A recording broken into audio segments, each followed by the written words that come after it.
There are moments created by master filmmakers which unleash your childhood fears. Something can come in and bite you on the neck and turn you into this horrible vampire. They infuse our nightmares. The film was so strong that I was a little worried that I caught some plague off the film. And terrify us. Almost every horror movie now has that last little They push the boundaries. It's those moments when you think this filmmaker is dangerous. They make us scream. For half the movie, I was like... and jump out of our seats. First time the shark jumped up, and I jumped. I didn't go out and around like, Daddy. It was just boom, boom. These are the moments we never forget.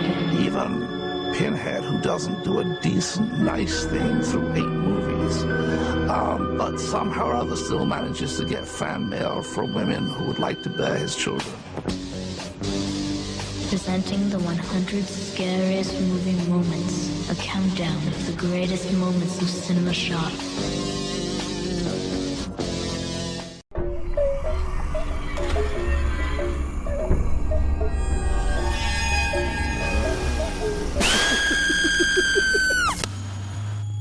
All right, good evening, and welcome into another episode of America's Hometown Horror.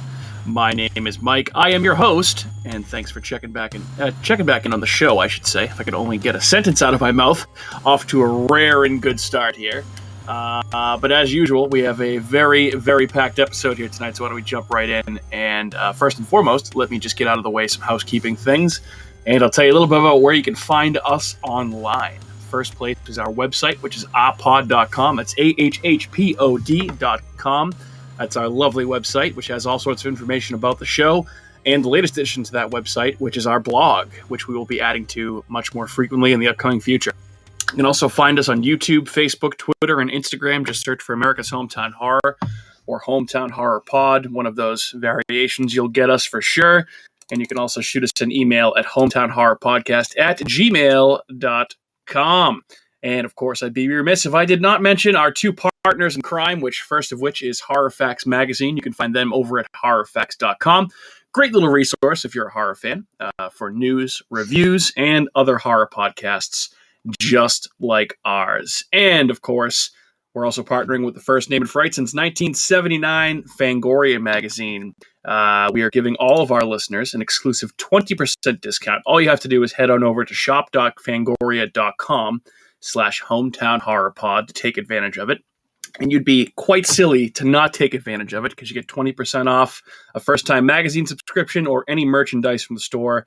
So head on over to shop.fangoria.com/hometownhorrorpod or just use the code hometownhorrorpod at checkout for an exclusive 20% discount at Fangoria. And let's say hello to my fellow co-hosts this evening. Matt, Andrew, gentlemen, what's happening? Good evening. What's up, dog? Good evening. Good evening indeed. How's everybody doing? Good. How are you? Pretty good. Pretty good. Just trying to, I guess, wade my way through my my yearly November depression that hits me once October has ended, and it's no longer spooky season. But it's always spooky season for us. We always have spooky stuff going on, so I shouldn't be that depressed. And I mean, shit, who am I kidding? I pretty much watch the same amount of horror throughout the entire year anyway, so it really doesn't affect me too much. I just feel like there's less things coming out, so it's not quite as overwhelming, but it's also not quite as exciting. Yeah, I feel like I watch more horror stuff in the winter because I'm not working as much, so I can just watch like 4 movies a day, stay up all night. So it's like October, I feel like I didn't watch. I went hard. Yeah, I did too. I went really hard. I'm still I haven't stopped. Yeah. Yep, it's definitely not something that I pump the brakes on very much. But Andrew, you sound so much better this week. It's great to be able to hear you loud and clear with a nice microphone and headphones and the whole nine. So welcome aboard. Guests can't see me either because I look fake. So you do look fantastic, if I do say so myself. All right, so we got a fun one here tonight. I am pretty excited to do this little episode as we're kind of riffing on a popular show that has been out over the last couple of months that we talked about quite extensively, but more on that in a little bit. before we get into all that, we should get through our usual stuff here, talk about some watch lists. But before we do watch list stuff, guys, a couple little pieces of news, some things that I thought were newsworthy that we can just run through here real quick and then talk about what we watched before we get after it here tonight. First and foremost, I should say, this, I believe, came out last week. Did you guys know that you can now stream Terrifier 2 exclusively on Screambox, which is the streaming service curated by Bloody Disgusting? It is literally on my TV. Oh, nice. There you go. Yeah.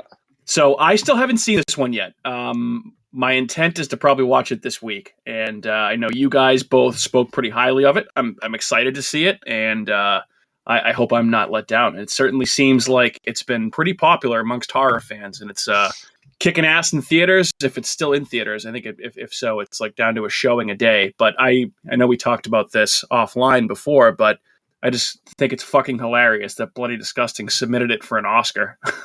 Yeah, that's awesome. And I think they have to watch it, like, because it was... That makes me laugh. Just thinking about old farts, old fuddy-duddy film critics, members of the Academy having to sit back and watch Terrifier 2. It makes it better that it's fucking 2 hours and 19. Well. It's not just like an hour and 20 minutes. You have to sit through like excessive gore and just Yeah, I'm not gonna lie. That's probably the most daunting aspect of having to watch this. I don't even think daunting is the right word because I'm excited to see it. But I mean, that is a long horror movie. It's pretty fun. It's entertaining the entire time. Okay. You'll have to watch it as much. We can do a little podcast. You do because that movie fucking slaps hard. Yeah, I know. Like I said, both you guys, I know you liked it pretty much. Andrew, I think you said you liked it better than the original, right? I think so. I thought it was more. I don't know. The original was really good too, but this one was just, for some reason, I can't really explain it. I just maybe because I saw it in theaters and it was kind of like an event and it was excited to see it. That, like, you know what I mean? Yeah, I am pretty bummed that I missed out on that, but my daughter was on the way, so unfortunately I could not partake. But I mean, talk about a special event for if you're a fan of horror. I think that's pretty cool that it was A, in theaters, and B, it's been in theaters and been doing as well as it has for this long. Yeah, I like this one better than the first one. Just it has a better story. It's a better movie in general. It has the definite like sequel factor where it's funnier. It's going more over the top. It's a fucking awesome. Yeah, don't underrate the humor in that movie. It's fucking awesome. Yeah, it's very funny. Okay, fair enough. Well, I very much look forward to being able to check it out and then report back next week. So I'll let you know. All right, cool. So, and then a couple other quick things here that I thought were pretty noteworthy. This one, out of left field, and I mean, sequels to movies that have not had sequels made in several years are not an uncommon thing right now. But I just saw this today, and my jaw dropped. So apparently Danny Boyle, if you're familiar with his work, said recently, if not today, that he would be, quote, very tempted to direct a sequel to 28 Days Later and 28 Weeks Later, which would, of course, be called 28 Months Later. Apparently, this is actually like somewhat into development. There's a script that has been written, and it was written by Alex Garland, who I believe wrote the first one, and he also wrote and directed Annihilation and Men, which I know we were all a fan of. So I ask you, gentlemen, would you be excited at the prospect of a third 28 Days Later film? With all the original players returning in terms of writing and directing, there's no doubt in my mind that I would be in line at the theater's opening night. Yeah, me too. Same. And I did see in the article that Cillian Murphy would like to return as well. That's fucking, look at that. What a day. Yeah. Right. And I saw this and I was thinking to myself that I haven't seen 28 Weeks Later in quite a while, but I do remember it actually being like pretty good. Like pretty good when I first saw it. I remember my only kind of issue with that movie when it first came out is it wasn't as gritty like the other one. Like it was more like, it would obviously had a bigger budget, but it still was a good movie. It's just that kind of, it's hard to recapture 28. Yeah, the first one feels like a fever dream. Yeah. Talk about lightning in a bottle. I mean, just such an awesome movie. But hey, back in Danny Boyle's hands, if they were to make a third one, I'm right there. I'd be right there with you in line, Matt. So we'll see what happens with 28 Months Later. But I thought that was a pretty interesting piece of news. And then potentially the most interesting thing that I've seen over the last week or so. This was kind of all over the place on Bloody Disgusting, Fangoria, all over social media. So I'm sure you guys have probably seen this, that they are developing, or it's been greenlit, a a series on Peacock called Crystal Lake, which is going to serve as a Friday the 13th prequel series, and it's going to be helmed by Brian Fuller, who was responsible for the unbelievably awesome Hannibal TV series. So, I know we talked about Friday the 13th a couple weeks back on an episode, gave our varying thoughts on the franchise overall in that first movie. So, gentlemen, I ask you, and Matt, I know you're a bigger fan, so I'll start with you. Are you excited for this Crystal Lake prequel series? What are your thoughts? It's pretty much like the same idea as the 28 months later thing. There's a lot of good names attached to this. Brian Fuller, that's great. Obviously A24. I'm interested to see. I think that's going to bring more of a drama aspect to it. It may be taken a little more seriously, but it also may be a lot more over the top and psychologically kind of fucking crazy. So I think if it's anything like the way they did Bates Motel with Psycho, I'm excited. I thought that was also a great show. I thought it had a cool backstory. I've never seen that show, but I've heard similar things. Yeah, it's good. And I didn't see that A24 was going to be behind that too, which is, I think that makes it much more interesting. Yeah, I'd be interested in watching that. I mean, not the biggest Friday the 13th fan, but the new, something different, get me into it. Again, it's a series. All my effort. I know. It's okay. But, well, I mean, and you loved Hannibal, so I feel like this would be an easy sell for you. Same guy that did that show, doing a new show. I mean, I did thoroughly enjoy Hannibal, but I also am incredibly obsessed. So great books. Yeah, I know you've spoken very highly of the books too, Matt. I still have to check those out. So, all right, cool. Yeah, so Crystal Lake coming to Peacock. Not exactly sure when, but we're getting it, folks. So, continues to be an exciting time to be alive if you're a horror fan. So, with that being said, I know I have a few things that I want to talk about here that I watched, guys. I'm assuming you guys have as well. Andrew, why don't we start off with you? What have you been watching, bud? I haven't watched much. I watched one movie on Shudder called Raven's Hollow. Movie at all? I've heard of it. It was basically Edgar Allan Poe is like with his like 4 other cadets or whatever who they're like training to be in the military, I think it is, something like that, or the police corps over in England, and stumble across this body that looked like it was murdered in a very ritualistic way. And so the guy's last word was that he asked, who killed you? It was Raven. And they find this town called Raven's Hollow, so they go there. And there's a lot of tie-ins to certain aspects of Poe's stories. So it's kind of interesting in that way, but it kind of falls flat. At least it was very disappointing because I love Edgar Allan Poe do it. Yeah, I was gonna say that sounds like it's right up your alley. The premise was really cool. I liked the idea of it, but it just didn't. There was nothing. Blah. I wouldn't waste your time. I mean, if you're really running out of things to watch. Okay. All right. So, and I'm sorry, it is called Raven's Hollow, correct? I think you said it's on Shudder? It's on Shudder, yeah. Okay. All right. I'll have to check that one out. That all you got? Raven's Hollow? That is all I have watched, the element of horror. Okay. Fair enough. I know it's been busy times all around, so I understand, and I know people do tend to fade a little bit after October, so I understand. Mr. Audette, what have you been watching? So I've been like in the process of like slowly updating all my DVDs to like Blu-ray and 4K. So some of the stuff that I have gotten already, I've been watching some of those, and they're for the most part rewatches. But a lot of stuff I haven't seen in a long time. I watched Lucio Zombie, which is an Italian zombie movie, which is actually like pretty fucking crazy. It's a 1979 movie, Italian. And it's good. Like it's like a wild, bloody, fucking crazy zombie. Good gore, good effects. Definitely check it out if you haven't. It's worth doing a spin just as a horror fan because you'll enjoy it. I watched Halloween 3, Nightmare on Elm Street 3.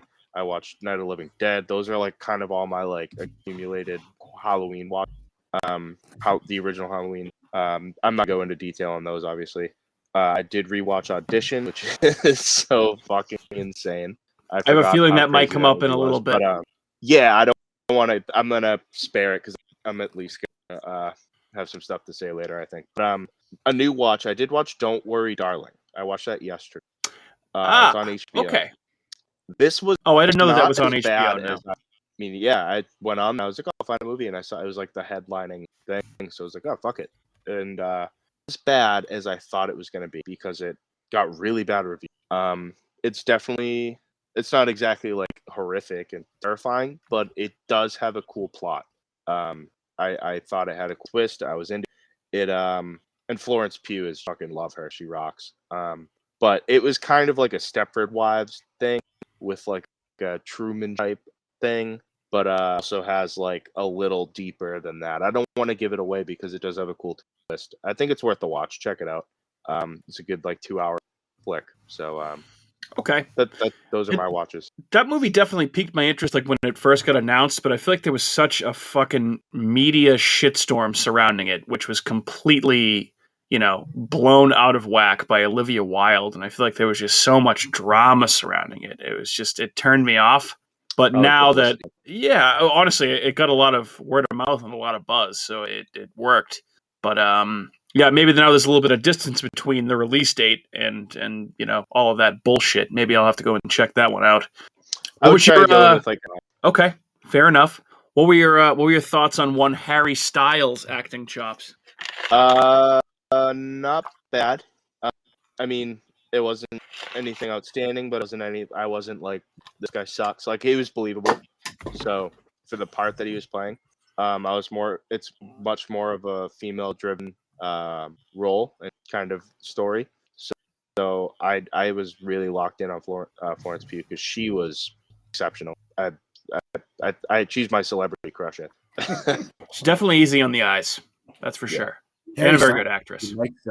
Well, Harry Styles not a bad-looking guy. No, there's not a bad-looking person in the movie. So you're right. Yeah, right. But, it is. Chris it was cool. Chris Pine's good too. Chris I think Pine it's a watch. Kind of turned into like an alien. He's got that Tom Brady look. Dude, Brady looks like like the oh my god, what were the race of aliens from South Park? Was it the Goobacks? Matt, you would know. He looks like one of the Goobacks from South Park. Oh my god, like his headshot now that they show on, like, I'm like, dude, what are you doing? I think he looks like the episode of Always Sunny when Dennis goes to rehab and he's in with Spad and Rob Thomas. He looks like Rob Thomas in that episode. He kind of does. Which is I love that episode. It's very funny. Dennis is Sinbad's bitch. Yeah, you in Sinbad's house. Sinbad's house. It's the same one where Danny DeVito and Frank and Mac go to try and meet up with Mr. Bon Jovi. Is that the same? Bon Jovi. Yeah. Mr. Bon Jovi. Max wearing like a bald cap with a toupee over it. Unbelievable. Such a good show. I love that show so much. They lose their beard hair too. Yeah. I find Always Sunny is a lot like Seinfeld, where there's usually something from Always Sunny that you can apply to any aspect of life at any given moment. There's a quote. Yeah, it's fantastic. So I can wax poetically about Always Sunny all day, but I won't do that. I'll talk a little bit about some of the things I have watched. I'll go a little quick here because I feel like this is going to be a long one tonight here. So first and foremost, finished The Midnight Club, and I am not at all thrilled to say that it stunk out loud. Yeah, I was not happy. I was not impressed. I should say it's by far my least favorite Mike Flanagan thing that I've watched.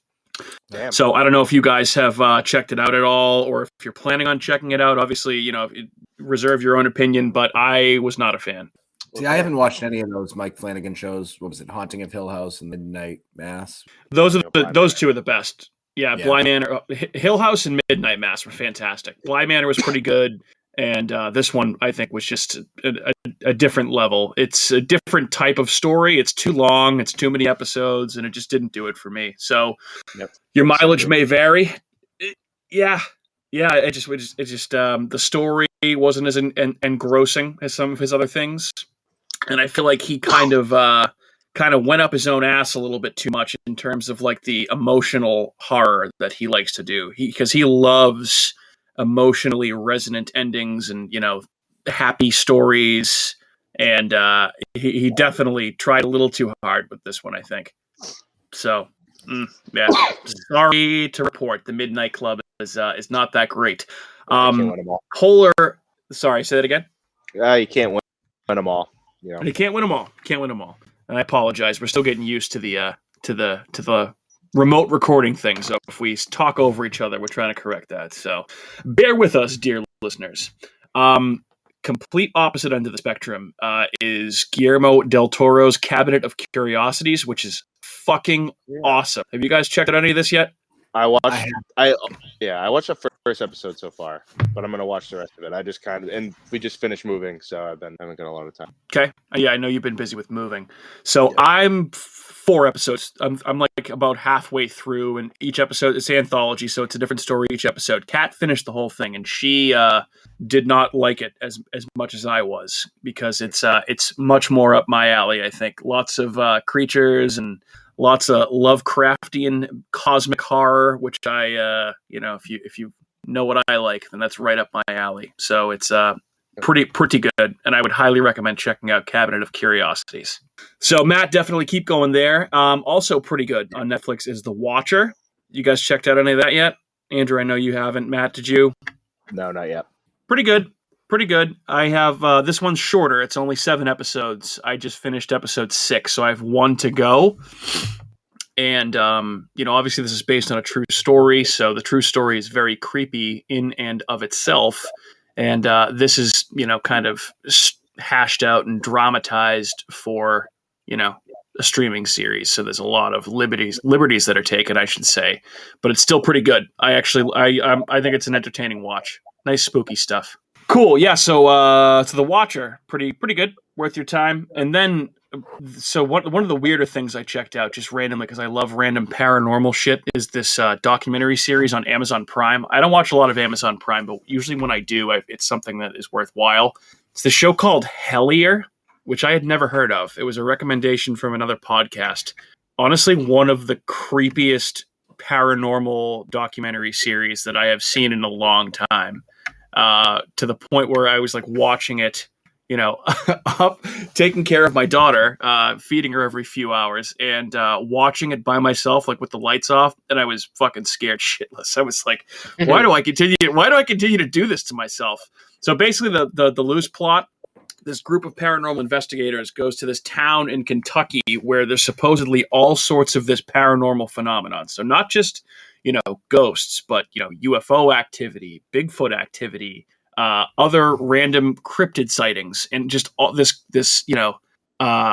conflagration of all this shit just kind of descends on this one small town. And it's kind of like all these weird coincidences that they come across, and it's so creepy. It's really strange. Like if you don't like paranormal stuff and weird paranormal stuff, this probably will not be your cup of tea. But I like that kind of stuff, so it's really fucking creepy. There's 2 seasons. I'm about halfway through the 2nd season. It's pretty spooky. That's called Hellier, Hellier, on Amazon Prime. Check it out if you dare. And then last but not least, I checked out the latest movie offering from Neil Marshall, who, if you're familiar with that name at all, you may have seen some of his other films, one of which may come up later on tonight. The Descent, and also Dog Soldiers, which 2 great horror movies. This is his kind of return to hardcore monster horror. You guys heard of this movie at all? No. What's it called? So it's called. Sorry. Jesus, did I even say the title of it? No. Sorry. It's called The Lair. Oh no, I have not heard of this one. All right, so I rented this, and basically the plot is there's a British pilot who gets shot down over Afghanistan, and she stumbles across this old underground Russian base. And there are creatures down in this base that she has to deal with attacking her. So it's a very, it's not the most complicated plot in the world, but this is definitely almost like a spiritual sequel to The Descent. Very similar vibes, even to the point where like the text in the opening credits is the same like font as The Descent. So this is definitely a monster movie. If you like monster movies, it's worth checking out. And that's called The Lair. You can rent it on Amazon Prime right now. I think it's coming to Shudder later on, but I did not want to wait. I wanted to watch this one myself. So check out Neil Marshall's The Lair. Pretty good. The acting isn't great or anything like that, but if you're looking for a fun monster movie, definitely worth checking out. Cool. Was it? I was going to ask before you were talking about the font for like the Descent, if there was any Easter eggs or anything like that. Nothing huge that I noticed, but it just very similar vibes is what I would say. Cool. Yeah, I'll definitely. I dug it for sure. Yeah, check it out.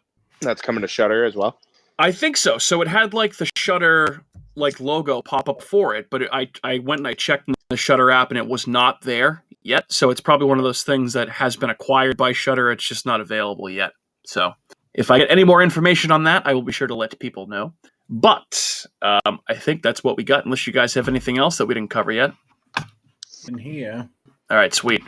All right, so why don't we get rolling with our topic this evening, which I'm excited for. I think should be a lot of fun. But before we do so, why don't we take a quick 90-second time out for a word from our sponsors? We'll be right back. It's official. The critics' decision is in. Spooky World is spooktacular. Enter the new black hole. If you dare. Or the new horror House of Wax. This year, don't miss the real Jason, Bobby Pickett, or Alice Cooper. Phone the 24-hour Spooky World hotline. 508-838-0200. That's 508-838-0200. Spooky World is just west of Boston and haunts every night from October 1st till November 1st. If you had the nerve, you'd phone 508-838-0200. It's America's horror theme park, Spooky World. Don't be scared. I'm the super sweet monster with the super sweet new cereal, Count Chocula. Biffle, here's the super sweet new cereal, Frankenberry. But I've got chocolate sweeties for monstrous chocolate flavor. Well, I've got berry-flavored sweeties for monstrous strawberry flavor. Count Chocula. Frankenberry. Hi. Frankenberry. Count Chocula. Sleepy flowers. Alive! It's alive! It's alive! The new face of evil is going to scare you to death.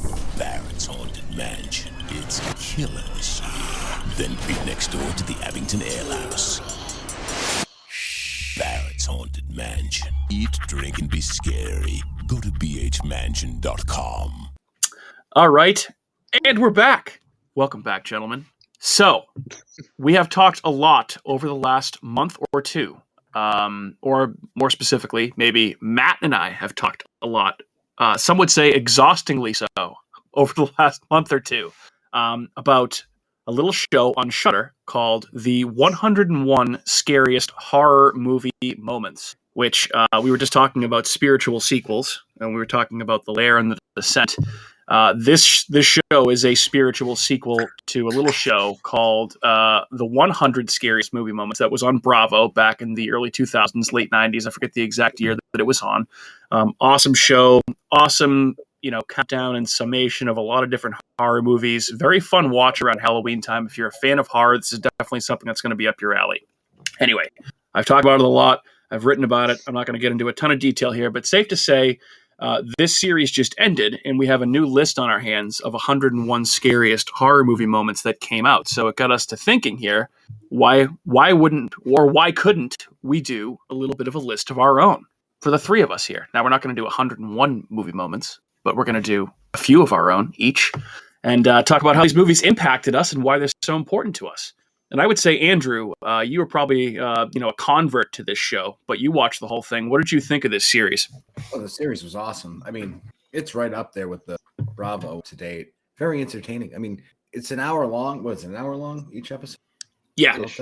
But it's quick. It's very quick, and they go over so many different subjects, and you get so many different viewpoints on why these scenes are scary. They find it's very entertaining if you're a horror fan, or if you're just a fan of movies in general. That second part, I think, is accurate too. So even if you're not necessarily the biggest horror fan, if you just like movies, just hearing people talk about movies, this is a good show for you. If you're looking to kind of expand your horror horizons a little bit, if you know a little bit about horror but not a ton, and you want to know about some more movies that you should add to your watch list, I should say, this is absolutely something for you, because there will be enough movies from like the pop, that have been in the realm of pop culture over the last several years that you'll recognize them. But there's also going to be a lot of deep cuts and foreign stuff on there that you definitely will not have heard of, which is why I know, Matt, we talked about it. This list appealed to you, I think, this time around, because it was so much more. The first one on Bravo was pretty diverse, But I feel like this one focused a lot more on foreign horror, a lot of French horror, a lot of Japanese horror, Korean horror, Chinese. So there's a lot of different stuff in there. Yeah, there's a lot of there's a handful of movies I've never even heard of throughout the whole thing too, and I think of myself as someone who watches a good amount of foreign horror movies. I still have to check out Pulse, which was only on the first episode. I just haven't gotten around to it. I will. I want to. It looks good. And then I've only seen I haven't seen it all the way through, like in one sitting, is A Tale of Two Sisters. I've seen like a chunk here, a chunk there, and like a little bit of it, like, you know what I mean? But to what you were saying is like, even just like not even horror fans will enjoy this. This is something that even Sue, I've talked about not liking horror movies at all. She will like watch this with, along with like even the Bravo one and the In Search of Darkness has a similar vibe. Just because it's like anytime you can have people, like, so she has a habit of like, if I do get her to watch a scary movie, she'll read ahead and spoil it. So this kind of like, it kind of takes a piss out of the movie because you're getting all the real juicy parts of it. So I think she has an easier time watching that because she knows what's happening and she knows something's gonna happen. But I do think she doesn't mind. It's entertaining for her to kind of get into. They're such good series. There's so many good, smart, knowledgeable people in terms of film and critique and just the broad span of where these movies are coming from. So I love these kind of things. My favorite.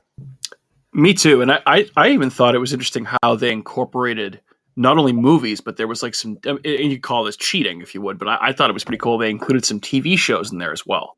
Yep. Like, I had never heard of this one, but I want to watch it, and apparently it's on Tubi. It's called Threads. It's a British TV show about what would happen if nuclear war destroyed England, and it looked really fucking scary. And I remember Edgar Wright was talking about it, pretty highly. So that kind of piqued my attention. But I mean, it's a lot of different stuff. But I mean, if you look at like some of if you go to Shudder's Twitter page right now, they have like photos, like actual checklists of every episode or every movie that was in every single episode. And you can mark it off as seen or need to see or too scared to see. But I mean, you have a lot of new stuff mixed in with a lot of foreign stuff. Like I'm just looking at one random episode here. So you have like Jordan Peele's Us mixed in with like The Witch, mixed in with Zombie. Matt, you were just talking about that movie, an Italian horror movie. The Changeling, The Phantom of the Opera from 1925. Then like Dr. Sleep, Candyman, Invasion of the Body Snatchers, Evil Dead. So it's a lot of variety. And no matter what type of horror fan you are, you're going to find something in there that you'll probably enjoy people talking about, which is pretty cool. So I loved it. I thought it was one of the coolest horror events to come out this year. I thought it was a really cool list, a satisfying list, especially when you see what the top 10 were. The top 10, that's some pretty heavy hitters in there. I like it. Yeah, it was good. It was good. Yeah, so anyway, I guess that's a long way of me saying that I really wanted to try and Matt, this was your idea. I'll give you all the credit. That we wanted to come up with a way to replicate this idea and turn it into our own. So with that being said, I think we're just going to do, what we usually do here. We're just going to go one by one, pick a movie, talk about it. And I'm not looking for any sort of limit here. So if there's a particular moment in that movie that sticks out to you, that's fine. Or if this movie just has creeped you out to the point where it impacted you, I'm fine with that too. And then we can all chime in after the fact. So pretty much what they do in both the shows. And I think this would be a lot of fun. All right. So let's see here. I just pulled up a random list thing, which these things always fucking hate me, always screw me over. Screw me again, Costanza. All right. So Andrew, you're going first to talk about your favorite, your first So this is horror movie moment, followed by Matt and then me. So we can do, why don't we mix it up a little bit? Why don't we just do 1, 2, 3, 1, 2, 3? So Andrew, Matt, me, and then back to you, Andrew, Matt, me. You want to do that? Cool with that. Fine with me. All right. Cool. So. All right. Cool. All right. So go for it, Andrew. This feels like a cop-out, but it has to be number one. I'm gonna go with the Texas Chainsaw Massacre. There's nothing more iconic than that scene when he bludgeoned right in the head and then just picks up his limp body that's writhing on the floor, fires it in, and slams. There's not a scarier, that just, if this shakes you to your core. Like, it's literally just the sound imagery of it. It's Yeah. so, like you can't. It's the first how time can you that- see Leatherface. It's the first time you see him, and it's just horrifying. To like, Yeah. like there's very few things that scare me to my core. That scares me. Like you don't even have a chance. Done by. The way that's shot, where you get that like head to toe or like toe to head like profile, where the camera kind of like moves up and then you see his face, and then he just kind of like waves the hammer down and cracks it in the head. It's like you're seeing what that guy is seeing. You're just like looking like head like looking from the bottom to the top, and you're like, oh fuck. Yeah, you know he's a big dude to begin with, but that makes him feel even bigger. Yeah, he just takes up that entire doorway. It's just so grainy, and it seems so. It's like, did that guy really just get like? Sometimes I watch that. Did he really hit him? Really happened? Yeah, I had this movie on here as well. For me, it's kind of like the dinner scene with just how chaotic it goes. But dude, like the end of this movie with him waving the chainsaw around and like dancing after Sally gets away. I don't know if it's a subconscious thing or what, but I think that this is my favorite movie of all time. But I think that is one of the scariest I've ever seen. It's just this psychopath waving this chainsaw around, and then it just fucking ends. He's out there, like, and it's just such a brilliant ending movie. But it is so fucking terrifying. Like in the middle of the street, not a crowd. Like, just like, Jesus, broad daylight. It's fucking insane. It is absolutely wild. And I mean, to have been a fly on the wall in like a movie theater in what year did this come out? 74, right? Yeah. Yep.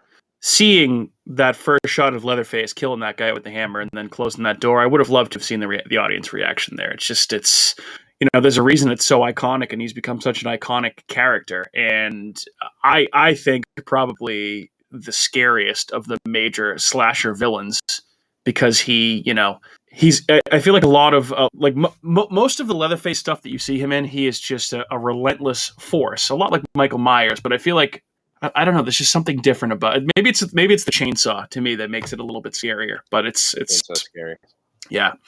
And spoiler alert for the TV show, but Texas Chainsaw Massacre was number 1 on the 101 scariest horror movie moments. So there you go, Andrew. Way to just cherry pick off the top of their list from Shudder there, huh? Low hanging fruit. I have the number 1 pick. Yeah, right? I'm not going to pick my outliers because I know no one's going to take those. Right? All right. Fair enough. Well, hey, I can't begrudge you for taking for going Texas Chainsaw Massacre. One, there's a reason that it's become so iconic and so spooky, and there's a reason it was number 1 for Shudder, and it's number 1 for Andrew. So Texas Chainsaw Massacre. Before we continue, because I did bring this up to Matt before we started, just because you pick the same movie, there could be a scene that you find scarier in said movie, and that would be allowed, correct? So like, say you were to pick a movie, but you pick a different scene, I could have a different scariest, correct? Yeah, I mean that was why I brought up what I was like. But you said kind of would just talk about it all at once. Use that as a pick, Yeah. though, right? But, Yeah, I mean, I wouldn't necessarily think that it would be wise to pick the same movie twice. I would just say if it comes up, talk about whatever scenes in whatever movie you think make the most sense. Yeah, that's for fair. you. I don't think it's a competition. I like to have this kind of a general commute. Okay. Yeah. Team up. Yeah. All right. So Texas Chainsaw Massacre off the board for Andrew. Matt, you're up, buddy. All right. I'm gonna go with and this is kind of like I'm gonna say both versions of the movie because this scene is pretty much exactly the same in the original and the remake. But I'm gonna go with the RV attack and The Hills Have Eyes. This is like a super, super relentless scene. The Hills Have Eyes basically being a movie about a family that's going on a road trip. They get sidetracked and kind of I think they're in the Arizona desert or somewhere down in like near the southwest United States, and they basically get attacked by mutant cannibals that are living in these hills in these deserts. And when I had seen the remake before I saw the original one, and I saw when it came out in 2006, which I had to have been probably like 12 or 18, but it was so brutal. That initial scene where they attack the RV, there's just so much going on. They burn the dad, one of the daughters gets raped, another daughter gets shot, the mom gets shot. unrelenting. And so I when I even watched the original one, being from 1977, I couldn't believe that they went that far back then as well. So this had to have been on my list for sure. It's just so brutal and shocking and violent and out of control. That's Wes Craven, especially in his days. He didn't fucking hold back. What do you guys think? I mean, great pick. I mean, I feel like it's one of those movies that is underrated a bit. Like, did this even make the Shudder list? I don't think Hills Have Eyes did. I don't think so. It's kind of wild to me. Remake. I think that's the hands down the best remake. And that scene alone, like you were saying, there was awful comfortable, and it's just so intense. You're like, holy shit! And it's not a long scene. It's like maybe 8 minutes, if that. Yeah. Like, and it feels like you just watched like a 40-minute fucking act. So it's wild. Yeah, that scene in itself could just make you be like, yep, I don't need to watch any. Yeah. I was exhausted after seeing it for the first time. I was like, holy. Yeah, I love that movie. Have we ever dedicated a full episode? We haven't. No, we haven't. Not yet, at least. I just got my 4K copy of the original. It's sick. So, Andrew, you're willing to put the remake of the Hills Have Eyes, up there over the Evil Dead remake, over The Thing, over The Fly? Cornered. Over The Thing remake? The Carpenter Thing is a remake. Not the other remake. Oh, no. Not that one. Not that one. I mean, that's tough. I'd have to really, but I personally, I think the Hills Have Eyes remake, that movie, I like it. But I like I don't consider The Thing a remake, even though it is a remake. I consider the one after 2000. Okay. Technically, I guess. Right. Fair. All right. Any other thoughts on Hills Have Eyes before we go to me here for one? Brutal movie. Both of them. Yeah. Brutal's a good word for it. Brutal's a good word. Absolutely brutal. All right. I mean, I'm trying to decide how mainstream I want to go here. I mean, I feel like I have a lot of stuff. I guess if I don't take this here, it's probably not gonna. Whatever. I'm just gonna. I feel like I don't go with the mainstream stuff as much as I usually want to. So I'm gonna go Alien here. Ridley Scott's Alien, 1978, and I just think that purely viscerally, this is the scariest movie that I've ever seen, even still to this date. It's just the title is scary. Alien, something that is alien. It's just so simplistic and so minimalist and so spooky, and it's just like. The way that they portray the future in this movie, just like, the blue collar working crew on the ship. And obviously the lore was expanded in further sequels, but I feel like it was just such a bleak dystopian look at the future. And then, you add into that the paranoia about technology with the androids. Oh, and then you add the greatest movie monster ever put to film on top of it with the greatest entrance for a movie monster in the history of film ever. I mean, the chestburster scene has been talked about to death. It's been talked about a million times. There's a reason for that. Obviously it's pretty famously known that the actors didn't know really what was going on in the scene. That's what, and the looks of shock on their face is genuine. They had no idea what was coming their way, and you can kind of see that. It's a terrifying scene.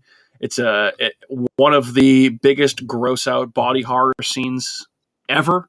But I even think some of the other more the more underrated scenes, if you could even call a scene in Alien underrated, like the scene with Dallas in the air ducts with the motion tracker and the flamethrower. And then he's talking to Ripley on the headset, and all of a sudden he turns around and the alien's right there. The xenomorph's right there. Horrifying. You get that's the first look at the full grown creature. Unbelievably scary. The creature comes. Oh my God, it moves so fast. And then, obviously you get the part with, Jesus, I forget his name, but the alien coming down from the chains from the ceiling with the leaking water and taking what's his name? What's that actor's name? It's going to drive me insane. Not John Hurt. It's going to drive me nuts. The scene I'm talking about, though. Yeah, when he's looking for the cat. Yes, the guy with the baseball cap. Oh my God. Let me see. Hold on. It's going to piss me off. He's looking for the cat. Yes, he's looking for Jonesy, because I know the cat's name. Harry Dean Stanton, Mike, you fucking moron. What an idiot. But yeah, I feel like I could talk about Alien all day. You're not talking Alien about rocks. Alien's great, and it's another movie, just like Hills Have Eyes, that we haven't dedicated a full episode to yet, which is fucking wild to me. I feel like I've wanted to do it on Alien Day a couple times, and it just has not worked out recording-wise, and here we are talking about it at length on America's Hometown Horror Podcast's Scariest Horror Movie Moments. So, gentlemen, thoughts on Alien? I'll pass it to whoever wants to go first. The face hugger for me, gross. It always so gross. Every time he like looks into that egg and you just hear it like fucking jump out, like I fucking stresses me. And it's obviously it's a very uncomfortable movie to watch because like the facehugger and the alien is very much like a metaphor for rape, right? It's designed to make you uncomfortable and feel that. And I feel like that does a very good job of making you feel icky and gross and just really creeped out in that sense. So the movie's always scared the shit out of me, probably always will. It's probably one of the scary top 3. Yeah, I just feel like it's very mainstream. Obviously, this is ranked high on Shudder's list as well as Bravo's. But I feel like I would not be true to myself if I didn't talk about Alien here. So I had to. So Alien, that's what I got. Good pick. Thank you. Bravo. That means we're back to Andrew. All right, I am going to go with 1975 Jaws But I have a different scene talked about. I think this scene is far scarier than any movie. It's the scene where the orca is sinking, and Quint's at the back of the boat, and Jaws is just wreaking havoc, and he's coming up, and Quint's sliding and doing everything he can, and he's kicking and screaming, and the screaming from Quint is so perfectly. It's real. It's so real. It sounds perfect. It's as if you were being eaten by a shark. Then he gets bitten and the blood is just gurgling out of his mouth. And that is one of the most horrifying scenes in any movie. Strictly, I think that's the most horrifying scene in this movie because, there's that girl at the beginning skinny dipping and she gets eaten by the shark. She doesn't see it coming. She doesn't know it's happening. He knows it's happening. He's watching it happen. And you're about to get mauled by a fucking great white who's going to rip you in half and bite the life. That scene always when the blood's just pouring out of his mouth, it's so fake, but it's still so. It's not really that fake. Enough. It's pretty good. Tough to beat that. I mean, it's and you said it there for me with Robert Shaw's screams. Sounds so real. Sounds so painful. Like you can feel like his just. I don't even know what the word is. Like just slowly sliding down. Not only is the fucking boat going down and you're fucked either way, but like you're slowly sliding down into the mouth of this essentially fucking megalodon shark. Yeah. It's gonna just eat you in 2 bites. Horrifying. Just absolutely terrifying. It's as if they took his whiskey from him. Like, you can't drink. God. Right? Or like, you have to sit next to Richard Dreyfuss on a plane to Hawaii for the next 12 hours. Have fun. That's where those screams came from right there. Oh, and then go ahead, Matt. I was to say to Andrew's point of coming out of the mouth. I saw that movie when I was pretty young. That was one that like my dad had let me watch because it was rated PG, much to my mom's disagreement. But when it happens where he gets eaten and the blood comes out of his mouth, that was the first time I had seen anything like that. So I was like, oh my, like what is like how does that even happen? And my dad was like, yeah, I mean it crushed. I go somewhere. Like, yeah, like a fucking tube of toothpaste. Yeah, PG wild. Yeah, I think it was rated R, and then when they developed the PG ring, that's what I've heard. I'm not positive. So I think so. I know Spielberg was instrumental in creating the PG-13 rating because a lot of his movies, mainly Jaws, Temple of Doom, and Poltergeist, all pushed those boundaries. Because Poltergeist was rated PG also. So basically, he went to the MPAA and said, "Hey, look." I'm going to keep making these movies, and they're going to keep making a shitload of money, but you might want to warn some of these families a little bit better. So why don't we come up with a new rating system? So usually when Steven Spielberg speaks, people tend to listen. So, yeah. So I think Jaws, along with Poltergeist and Temple of Doom, if I remember correctly, were among the films that were the most instrumental in the creation of the PG-13 rating system. I think Temple of Doom might have been the first one. Maybe it was. Temple of Doom, but I mean, yeah, the heart rip scene in Temple of Doom, that's not for kids. No fucking way. Get out of here with that shit. It was Red Dawn. Red Dawn. Okay. All right. So just to piggyback on Jaws here, obviously one of my favorite movies of all time. I couldn't pick this and Alien, so I had to pick one or the other because otherwise I feel like that's just too much of an easy thing for me. The part that always got me, the whole movie always got me. This movie might even be more terrifying to me than Alien because it's more real. Like I'm not going to outer space anytime soon. But I am going in the ocean, pretty frequently, a few times a summer. I've had a fear of sharks my entire life, and the reason for that is Jaws. But the one part that always stuck out to me was when Hooper is diving down into the hull of Ben Gardner's boat, and Ben Gardner himself pops out to say hello with his eyeball dangling from a tendon. I like you, Matt, saw this movie at way too young an age, thanks to my dad, because it's one of my dad's favorite movies as well. And I was never the same since. So yeah, thanks, Dad. Good scene. Another low-key, horrifying part of this movie that's not really meant. I mean, it's scary, but it's when Quint's talking to them and they're all drinking, and he's telling them about his time on the USS Indianapolis and driving. That whole scene with the tiger sharks. That's another great scene. I mean, the little kid on the float. There was a fucking that scene. Another was brutal one. To be way more fucked up. Like you were supposed to see there's images of the shoot that they I can send it to. I'm sure we might be able to like post that in with the when we drop this episode. But the shark was supposed to come out of the water, and the shark, and that image is insane. It's in black and white. It looks entirely real, and it's horrifying. Like I was like, damn, dude, like that. I'll never go in the ocean because of that image, let alone the fucking movie itself. So, but the scene with the little boy at the end gets or whatever his name is gets fucking killed. That's fucking that would have been nice. Yeah, it was. Well, they were like, it has to be that. I'm not going to go down there and open that thing up and see that little Kittner boy spill out all over the dock. Yeah, it's just like the most insensitive fucking guy in the world. Yeah. It's like, Jesus Christ. Mayor Vaughn.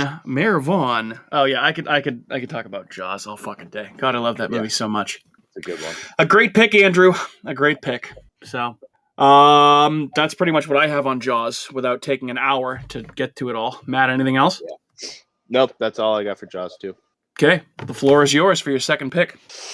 Oh boy. So, I'm gonna have to spoil this movie for you guys, but I'm gonna do it anyway because this is a movie I watched this year and I am still reading from it. I'm in with Speak No Evil, and it's the scene of realization where the dad. So let me do a quick synopsis. It's two families that meet on a trip to Italy. And it's a Dutch family and a Danish family, and the Dutch family invites the Danish family back to their house after the vacation. Dutch has a little boy, Danish has a little girl. They go. It gets increasingly uncomfortable. There seems to be just a mashing of like cultural difference in terms of politeness and boundaries and this and the other thing. And it just the tension is just constantly escalating, which is done very well. Very uncomfortable to the point that it's almost funny. It's almost comedy for the first 80% of the movie. But then you realize, spoiler alert, that the little boy that they have, whose tongue is not in his head, he is dead, drowned, and the Danish dad finds him and realizes in this shed that there's all these pictures of this couple with all these different children, where they're standing with the other couple who has the child first, and then in the next picture they have that child, and so on and so forth, and that trend seems to continue for quite a long time. And so he's trying to get away. They're getting so close, and they end up getting trapped and having someone come to take their daughter away, and they cut her tongue out with scissors, and he takes her away, and they kill the parents with stones while they're naked in a ditch. And it is so fucking brutal. It happens so fast. You see everything that happens with the little girl getting her tongue cut, and like the sound. I'll never get that sound out of my fucking head. And that it is top 3, one of the most just gut punch, shocking movie scenes I've seen in a movie that I question if I'll ever put myself through watching again. So fucking over the top, but at the same time, it was so incredibly well done. All the performances are Oscar worthy, stellar, phenomenal, great writing, but man, that ending's just fucking horrific. That's gonna be my second pick. Speak No Evil. Wow. I really need to watch that movie. Yeah, Jesus Christ. I mean, I obviously, neither of us had seen that yet. So, hey, it's now we know the ending. That's so fucked up. But well, the thing is, damn. like, Mike, you now having a daughter, I couldn't, in good conscience, recommend that movie to you without you knowing that that's what you would be getting into, because it does definitely affect you. I'll probably take a little bit of time before I watch that one. I would, I'll heed that recommendation from you strongly. So I appreciate the heads up. Definitely. But yeah, that's that one's for sure right now, right? Because I always see that thing pop up. I think it is. All right. Speak No Evil. Now that title makes a whole lot more sense. Yeah. God damn. How clever. It is a great movie. That's the juxtaposition of it. It's like, it's very well done, but it's just that ending it's hard. It's you get bullied by that movie. That sounds like a good way of putting it. All right. So, that means we're to me, right? Yep. Okay. I'm also going to go with a recent selection, a movie that I saw recently for the first time. And this is one that I had heard of before a bunch of times as a recommendation, and I just never pulled the trigger on it. That movie's Lake Mungo. Nice. So you guys have both now seen this, correct? I have. Andrew, you have not. But I've already had it spoiled by the 101 Scariest. Okay. So you already had it spoiled for you. I was going to say, God, do I really want to spoil this movie for you too? In addition to that movie, so yeah. So Lake Mungo fucked me up, man. It really did. I know I talked about it a couple weeks ago when we had Justin on, and I honestly think this is one of the scariest movies that I had seen in a long time.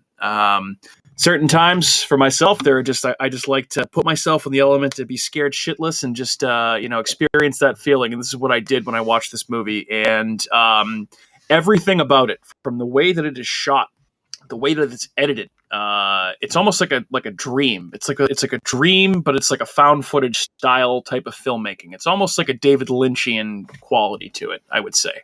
But so I would say the whole movie is creepy, but the one particular part that stood out to me is the part that they mention in the Shudder show, where basically it's kind of a mystery for most of the movie as to what happened with this family's daughter, and they come to find out that her cell phone has been discovered out in the middle of the Australian outback in the desert, and there's a video on there.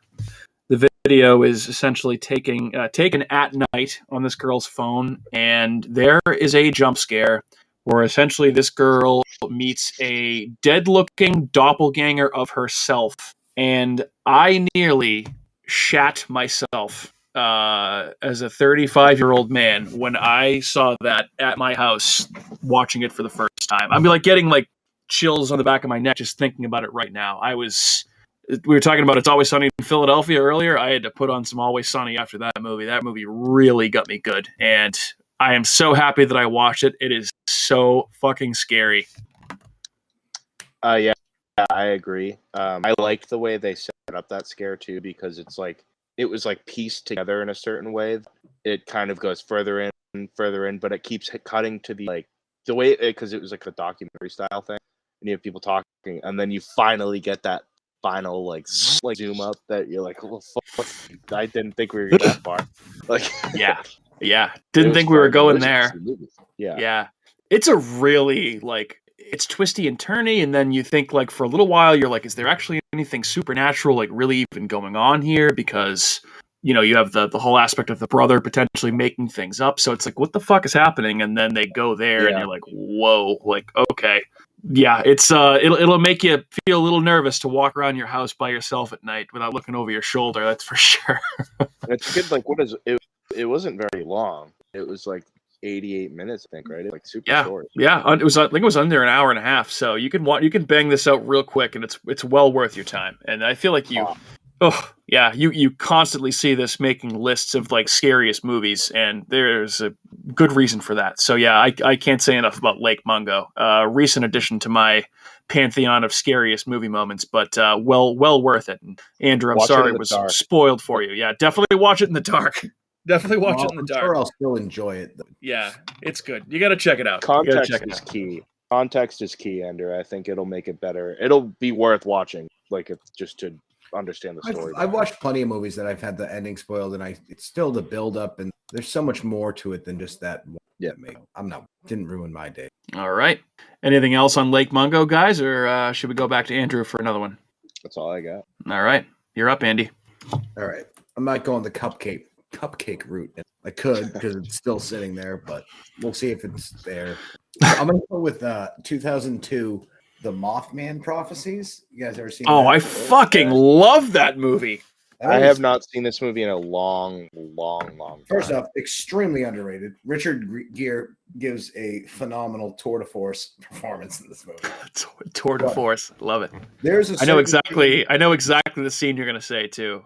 Go ahead. In this movie where he is in a hotel room and the phone rings, and it is essentially the Mothman or Cole or whatever the guy's fucking name is, and he's talking to him, and just the whole setup of this scene, the uncomfortableness about it, the voice on the telephone, and the fact that he knows everything about his past, what he's doing, what line of the book he's reading is just so unnerving and so creepy that it literally, this is a movie you watch in the dark and it sends shivers down your spine because it's just so fun. That scene, that movie's so good. I love that movie.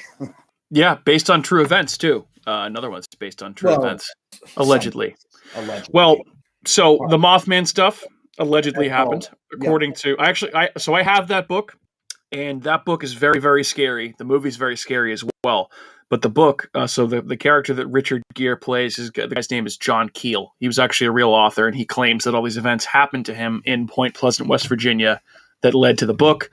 And ultimately, all of those events culminated in the collapse of the Silver Bridge.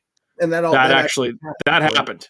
That happened. But yeah, so it's basically it's never you never find out what the Mothman actually is or if it's real, but purported to be this this symbol of impending doom that was leering over this town leading up to that collapse where I forget exactly how many people were killed, but it was a lot. There was a lot. But yeah, so it's funny you brought this one up, Andrew, because that show Hellier I was talking about on Amazon Prime is tied into the Mothman case, and Indrid Cold does come up in that show, and that is why I happen to find that show so fucking creepy, is because the Mothman story is so fucking creepy, and it's always creeped me out. Was that the scene you were talking about? That's the scene I was talking about. Yeah. That scene is so fun. Yeah. What's in my hand? Chapstick. Yeah, the reading of the lines on the book, creepy as fuck too, and the fact that you don't actually see. You don't even really see the monster. That makes it that much scarier. And Laura Linney's phenomenal. I forgot. This is one I have to get a rewatch. I've not seen. Definitely worth your time. Worth your time. Yeah, I remember my parents in this movie when it came out when I was a kid. I remember them like renting it at Blockbuster. I think that's probably why I liked it. I'm pretty sure my dad loved this movie, and then I was like, all right, I'll give it. Because it's not like your run of the mill like horror movie. It's more like a psychological thriller with horror elements. It's like a David Fincher kind of movie. Yeah, which is interesting for a movie called The Mothman Prophecies, but it is not what you're expecting, which is good. I think in a good way. Yeah, it's a highly underrated movie. Wow, great pick. Wasn't expecting that. Nice job. Off the ball. All right, so we're to you, Matt. Okay, let's see. I'm gonna go. So I'm gonna take one that. This is when I was younger, and this is a scene that really did a number on me. And this Cabin Fever by Eli Roth. And this was when the Hermit. So, quick rundown: group of college kids go cabin for spring break. They end up encountering this like kind of hermit, I guess, is what they call him, in these woods. Who there's some sort of infection going on with their they're just kind of in their water supply. Have a very, very fast and contagious flesh-eating bacteria that kind of rots you inside out. Very splattery movie, gory. So this dude kind of imposes on their party. He looks like shit. He's all fucked up. And they kind of like shoo him away, and shooing him away quickly turns into like lighting the dude on fire and like beating the shit out of him and killing him. But he like pukes blood on the car, and like he's like fucking falling apart. Like it is fucking brutal. And I just remember being a really intense scene of just like this kind of touches into like body horror, and that's something I've always been really affected by. And the idea of being sick and not wanting to get sick, and like is turning on. Basically, it's it's your own body is killing. And it was a really fucking scary movie when I first saw it. I watch it now because it's a great gore fest of a movie. It's funny as shit. Also, it's a little dated. Definitely some stuff in it that doesn't fucking fly today. But aside from that, there are some other funny parts that are fucking over the top. But yeah, I'm gonna run with Cabin Fever. With there's a few other parts of this movie that are really fucked up too. But that was one that really always kind of stuck with me. So I actually think this might be my favorite Eli Roth movie. Obviously, Hostel gets a lot of pub, but I think Cabin Fever is a little bit more entertaining in my book.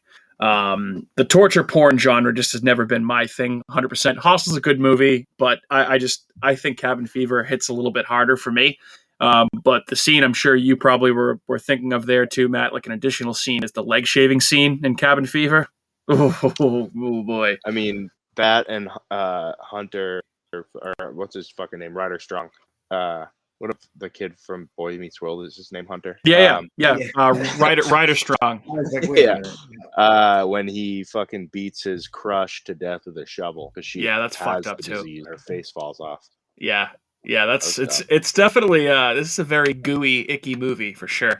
But I like this movie quite a bit. It's an underrated movie. It is. It's good. No love. Yeah, also, I mean, yeah. Sorry, go ahead. I was just gonna say, yeah, like it goes under the radar, but it's like definitely like most good season horror fans are like, oh yeah, Cabin Fever fucking rocks. And there's been a bunch more since that one too, right? Like 5 other Cabin Fever. There's some sequel and a remake. Yeah, I don't know if there's been that many, but there was definitely a remake. Didn't you say you liked the remake, Mike? It's okay. I don't even think I've seen it, which I just thought it was interesting that Eli Roth remade his own movie when Cabin Fever came out in 22. It just barely has been 20 years since the movie has come out, and it's being remade. It was like a 14-year difference, I think, or something. Like yeah, and I think he was like pretty heavily involved in the production of that remake, if I remember correctly. That's the same thing with Funny Games. Isn't that a remake? But yeah, Michael Haneke did an American version. Okay, shot for shot. Yeah. Also, an underrated scene in Cabin Fever is the end when Ryder Strong's character's at the hospital and there's the bunny costume. That always fucking creeped me out too. Is that what I'm thinking? Am I thinking? Yeah, that was definitely weird. I was like, what the fuck is this? Yeah. Yeah. Like what is going on here? Also, people. I'm just saying, ride her strong. like I barely knew her. Like it's a hell of a nom de plume. Yeah, right. All right. Cabin Fever. I like it. I am liking this list so far, guys. We're doing pretty good here. We're doing pretty good. All right. So, all right. Anything else on Cabin Fever before I pick another one here? It's all you. All right. I don't mean to rush us along. I got about 10 minutes before I have to drop, so I'll go relatively quickly here for this one, and then we can each fire off one more and then sign off. But this one, I feel like again, if you know me, you know my level of obsession with all things David Fincher. And to be honest with you, it was tough for me to not pick Zodiac or a scene from Seven. So I ended up going with Seven. And for me, the whole movie's fantastic. It's an absolute masterpiece. I think it's his best movie. Other people will talk about The Social Network or some of his other more popular films, but Seven, I think, is the movie that kind of set him apart for me. And it's just such an incredible film. It's so tense. It's one of the best psychological thrillers ever made. It's absolutely a horror movie. I don't want to hear that shit. Get out of my face. It's scary. All-time villain. All-time ending. Each one of the murder scenes. This movie shows you almost no violence, but is so disturbing that it's absolutely wild that he was able to pull this off. But there's 2 kills really. Obviously, everybody knows about the sloth jump scare kill. Obviously, the jump scare with the sloth victim. He's not even dead. So obviously that's very scary, and the makeup on the guy is incredible, and it's just absolutely wild. But the one that affected me more, because it's so disturbing and it's an absolute masterclass in how to scare somebody and make you feel uncomfortable and just gross by showing one image, and that is the lust kill. Yeah. With the prostitute that so basically Mills and Somerset, Brad Pitt and Morgan Freeman come up on this whorehouse in this hellish version of New York City, or whatever city it's supposed to be. I'm pretty sure it's New York. You have this screaming man just saying, get this thing off me, get this thing off me. Cut to an interrogation room. Two people being interrogated, one of which is the guy, the scumbag that owns this building. The other one is this guy. And Morgan Freeman just slaps down a Polaroid photo on the desk of a strap-on dildo with a razor blade edge, sword edge. Dude, it's like a hunting knife. Yeah, it's like a hunting knife, and it's just Fincher just lets your imagination run wild by itself. That combined, so the guy that was forced to do it, his name is Leland Orser. I read this. So I guess apparently he practiced breathing techniques and like put himself in a freezer to get himself where he was so freaked out and hyperventilating to that point where he would sound that fucked up. It's so terrifying. It's chilling. It's absolutely, and it's, I mean, pick a scene from Seven, but I think out of all of the murder scenes and the aftermath of all of those scenes, that one really, really got to me. Yeah, that I agree is the scariest part of the whole movie. Because you're left to kind of think of what this fucking guy had to do to see how much you're like, this guy's gonna this place and he's gonna fucking go kill himself. Yeah. Like, you're like, you know what I mean? Like, this guy is so fucking rattled. And it's like his performance is, it's arguably one of the best parts of the movie. Because he sells it so good. Like, just like, and like that he like did that whole like that freezing himself and the hyperventilating thing. But oh man, dude, just even like watching it now, that's like, there's times that if I'm like not really like the best mood, I'm like, do I just fucking fast forward this part? Like, just because of I hate hearing him yell, get this thing off and get it off. Like, it's just like, dude, like, what kind of sick fuck? Like, it's just like, oh my god, dude, it's so fucking. It really is. It really is. Ugh. Yeah, it's just gross. Guy with the sweaty curly hair. Yeah. Oh yeah. He actually. He's been in a so lot did of you stuff. know? He's been in a lot of stuff, and it's actually a really sad story, obviously all around, but he is the guy that pulled the trigger on the prop gun that killed Brandon Lee in The Crow. I didn't know that. Yeah. Yep. Yeah. So I don't think he's dead now. I don't think he ever really recovered from that, because that's obviously a really fucked up story, and it wasn't his fault, but yeah, just tragic stuff. He was in the Bravo's countdown too. That's right, he was. I didn't know he was dead. Yeah.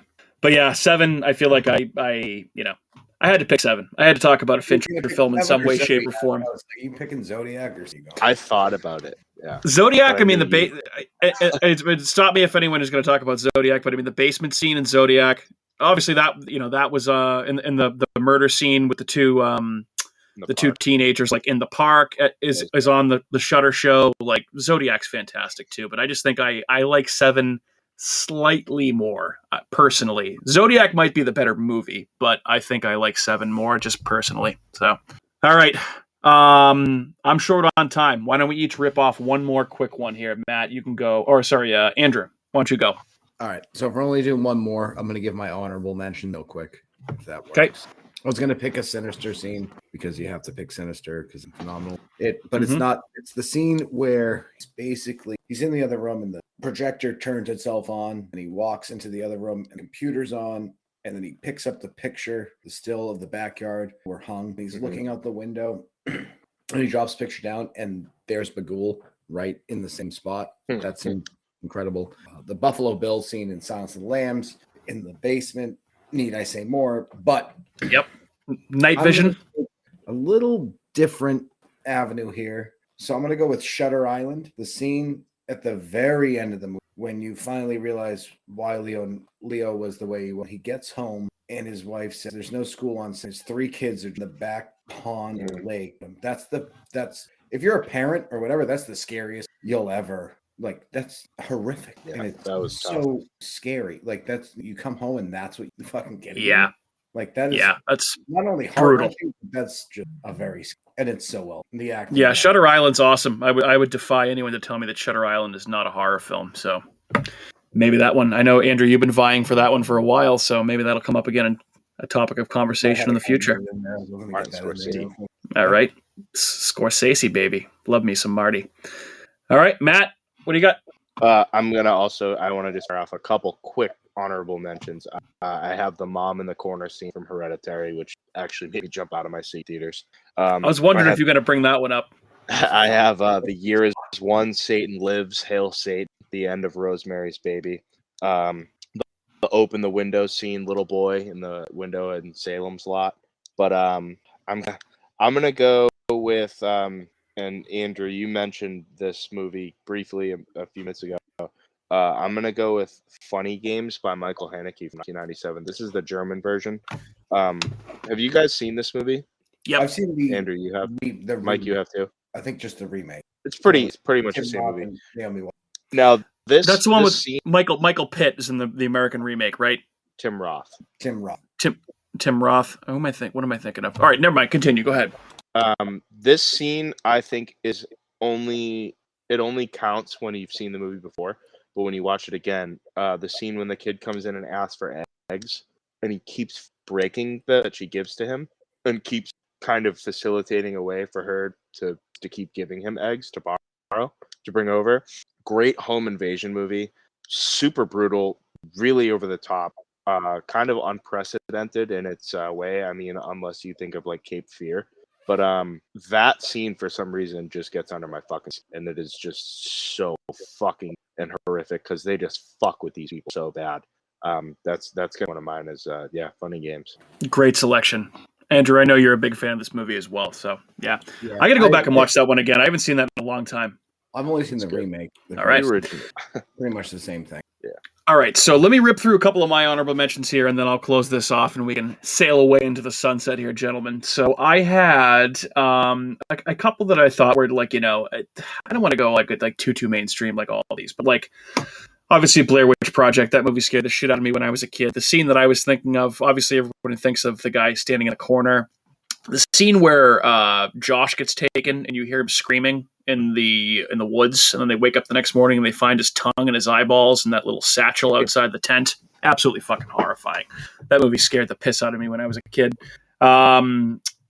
Deep cut I had The Nightmare, which is actually like a documentary, like movie style thing by Rodney Asher. I still think one of the scariest things I've ever seen. Just about, it's not one specific scene, but the whole movie. It's just about sleep paralysis and the things that people see. That movie absolutely scared the bejesus out of me. There's an actual like crazy jump scare movie. I can't remember what it's called, and it involves like the radio host. It's very good. Pontypool. What is it? Pontypool. No, that's. Oh, okay. There's another one. I've heard of that movie though, man. I've heard of that one. There's another one too. I can't remember what it's called. It's really good because that sleep paralysis shit fucked. So scary. I also had obviously Samara coming out of the well in the TV at the end of the ring. Very scary. The original Paranormal Activity I had when they see the three-toed demonic footprints in the baby powder in the hallway on the camera. That freaked me the fuck out the first time I ever saw it. The time lapse. Yes, that time lapse one that always scared me too. I'm never not going to have love for the gremlin in the window of the airplane jump scare in the Twilight Zone movie with John Lithgow. I mean, awesome segment of that movie. And then I also had another newer one, Hell House LLC. This is a found footage movie that I talked about, I think on our Halloween draft. There's a scene in this movie where they're down in the basement of this haunted house with a bunch of static figures that they set up. And let's just say one of them moves in the background while the camera's set up and the character doesn't know that these characters are moving behind them. And it's so fucking scary. But my last pick, I'm just going to, we talked about this movie on an entire episode, and it's The Descent. I talked about this movie earlier, but the night vision camera jump scare scene when the creatures are revealed is just an all-time scare. I saw this movie in theaters with a buddy of mine, and I nearly jumped out of my fucking skin. And that scare was actually in the trailer for this movie, and it still gets me. I feel like every time it just gets me. such a creepy creature design, and it's so fucking scary. They shouldn't have spoiled it, but still effective. If you imagine going into that blind and like not knowing what that was about, that would have been the best horror movie I've ever seen in my life. God, I love The Descent so much. It'll one of my favorites, and I feel like it's still underrated, even though it has such a great reputation amongst horror fans. I had predicted on Twitter that was going to be the scariest movie moment. I knew it wasn't going to be. It was going to be something like Texas Chainsaw Massacre or Alien, but I feel like I had to go a little deeper and see if it was going to be something. Yeah. So, but yeah, The Descent, it's a scary fucking movie. If you haven't seen it, you should see it. And if you're listening to this podcast and you haven't seen that movie, then what the fuck are you even doing? Oh, I forgot one. Or if you haven't seen any of these movies, what the fuck are you even doing? Aside from like maybe Speak No Evil because it just came out, but I was just gonna say yeah. Also, don't have to watch that. That's true. It's brutal. I got one more. Okay. It's in Creep. The scene. Oh yeah. At the very end when he's sending him like the DVDs to the documentarian, and he's like realized this guy's just been the whole time. Don't fucking. Yeah, or the first time that he puts on the werewolf mask. That also got me too. That's really fucking. Yeah. Those movies are both very. All right. Oh yeah. Well, this was pretty fun, guys. We have to revisit this at some point. Maybe when Kat comes back, she can give us a couple of her scariest movie moments. I do miss having her on the show. I know we all do, but she'll be back soon enough. But yeah, I think that's going to do it for another episode of the show, as I'm on a little bit of a time crunch here. But guys, what do you think? Have a little fun doing this? Yeah, that was really fun. Great. I enjoyed that. Nice. Thoroughly. Excellent. Well, listeners, hopefully you enjoy that as well. And if you do enjoy our show, guess what? You can keep enjoying our show each and every week, because each and every week we put out our show on all of the following podcast platforms, including the one that you're listening on right now, but Apple Podcasts, Google Podcasts, Spotify, Amazon Music, iHeartRadio, Stitcher, Spreaker, and probably a bunch of other places that are a little bit less popular than some of those, but you can listen pretty much to us anywhere, is what I'm saying. So, with that being said, this has been another episode of the show. My name is Mike. I'm your host. I've been joined by my co-hosts, Matt and Andrew. Gentlemen, say goodbye to your audience. Goodbye, audience. Adios, Peace out. muchachos. Good evening.